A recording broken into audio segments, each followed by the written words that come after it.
Welcome to Quack Co, the board game channel where every video is 10 minutes or less guaranteed, and today we're pairing Oathsworn versus Frosthaven, two giant big box campaign games that showed up this year. And the reason why I'm filming this is because I just did my top 10 of the year 2022 over on the main channel Quackalope, and it happens to be that these two were competing for each other's spot. So make sure you swing over there, check out that video. But for now, let's talk about the similarities, let's talk about the differences, and let's talk about the push comes to shove nature of both of these.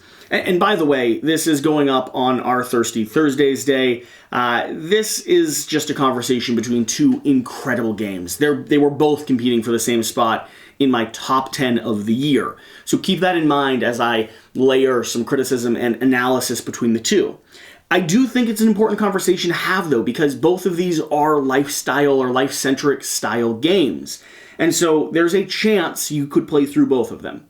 But you probably don't need both of them at the same time. And so if you're looking at what you have coming in, if you're looking at potentially picking up Frosthaven, but you've already backed Gloomhaven, or you've already backed Oathsworn over here, you may have to make some hard choices around when your time is going to be prioritized, where it's going to be spent, and which game is going to occupy that limited table space that you have, because they both do justify remaining being set up on the table.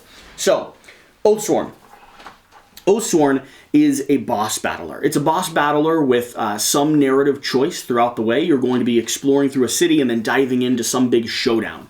You're going to be running various types of characters, and these characters are going to be beefy heroes, right? So they're not going to be weak. You're going to be able to get stronger. You're going to be able to get new weapons and gear and upgrade. You'll journey through 20 plus different scenarios, creatures, fights, and unique showdown events with probably 40 to 60 hours worth of core gameplay that exists in this box, along with a chance to replay it and journey back through.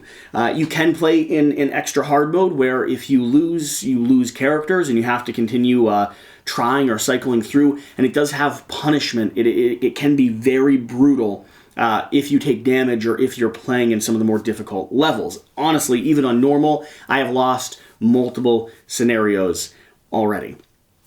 Along with that, the core mechanic system of Oathsworn is going to function around a card play system where you have a handful of unique cards, and each one of these cards scale in power as your character levels up. You'll be able to add on new ones and upgrade them, similar to Frosthaven in some ways. And these cards will be played down in a timeline around your board, meaning that if a card is more powerful, it'll take longer for it to cycle and come back up into your hand. You can be strategic with that. You can moderate the timeline depending on how in the order that you've played the cards down in, but it's a really unique puzzle system that gives you a lot of agency over what's happening on the tableau, but also limits the amount of super powerful, incredible things that you can do while giving you the freedom to do them whenever it's time to do them, if that makes sense. Thematically, when it comes to the story, Oathsworn is a kind of grimdark world. It's a world that is fallen, that is being overturned by nature. It's a world that humans are the last remnant of civilization that exists, and they are not succeeding. They are not surviving, right? Think about the Puritans with their little outpost walls and whitewash picket fences, and then think about like deer and bear and all the grime that can come in and just destroy them, right? Like a tidal wave washing them away as if they never existed in the first place. That's kind of what the world is currently doing to the inhabitants of Oathsworn, but they're fighting back and they're struggling. Frosthaven is a massive big box experience. It's the older brother to Gloomhaven. This is going to be a game that has you going on a dungeon crawl. So instead of a boss battler, this is going to be more of an adventure game where you're fighting multiple foes throughout the course or the journey. The core mechanic system of Frosthaven is going to be a legacy-based game where you're adding stickers, ripping off envelopes, and upgrading your characters as you go.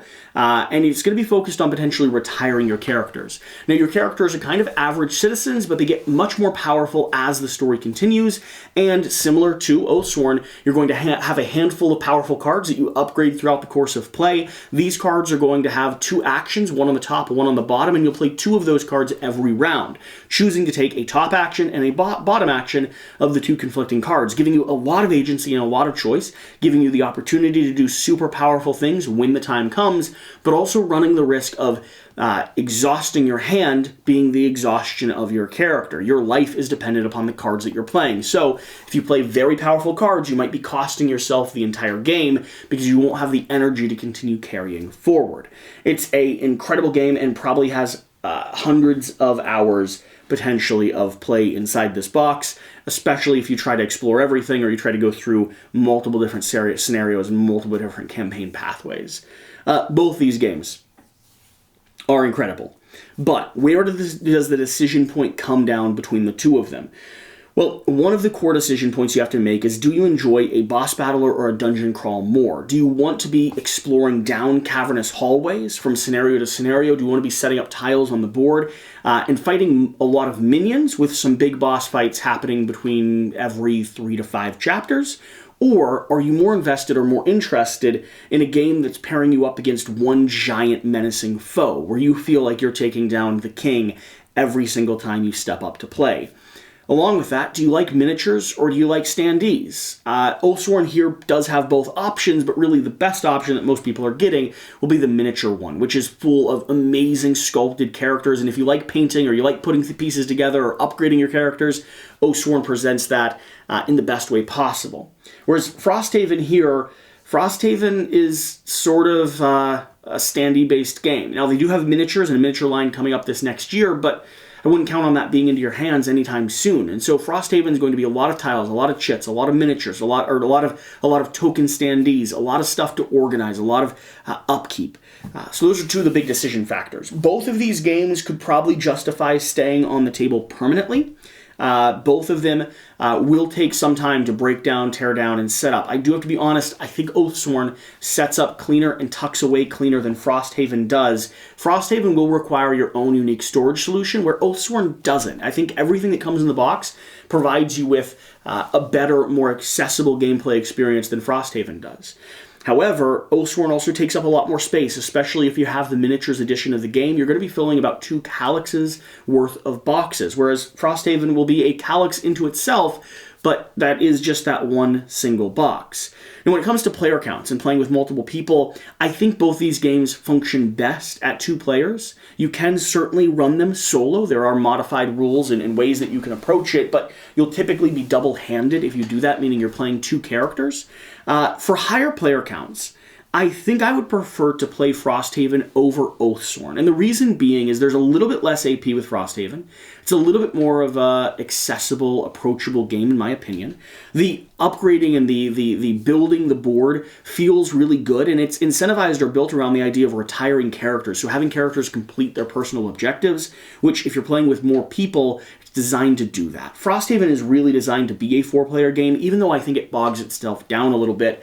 Oathsworn here is better at 2. It is designed around the concept of a 4-player game, but as you get into higher player counts, you also have a little bit more AP or characters that don't feel as incentivized to be involved in the story. And there's a lot more story here than there is in Frosthaven. In Frosthaven, you're probably playing through and getting to a scenario every 15 minutes or so. Whereas here in Oathsworn, you could spend a good 30 to 45 minutes reading flavor text and going through the narrative unless you decided to do the kind of quicker setup guide, which is one of the things that I personally choose to do pretty often. When push comes to shove, if I was going to decide between the two of these, and this is a hard call for me, I think Frosthaven is the better game. But if I was only able to ever play one of them, I think Oathsworn is the game that I would play, and it is the game that I will actually probably finish first. Sheer and I hope to play through both of these, but we're prioritizing Oathsworn over Frosthaven. And so keep that in mind when you make a decision. Hopefully this was a helpful comparison between the two systems, the two modules. I plan on doing a lot more coverage of Frosthaven and pairing things together a little bit more. But for now, that's been a conversation about 2 incredible titles. Hopefully I've helped you resolve which one is right for you. The answer's both, but it always is.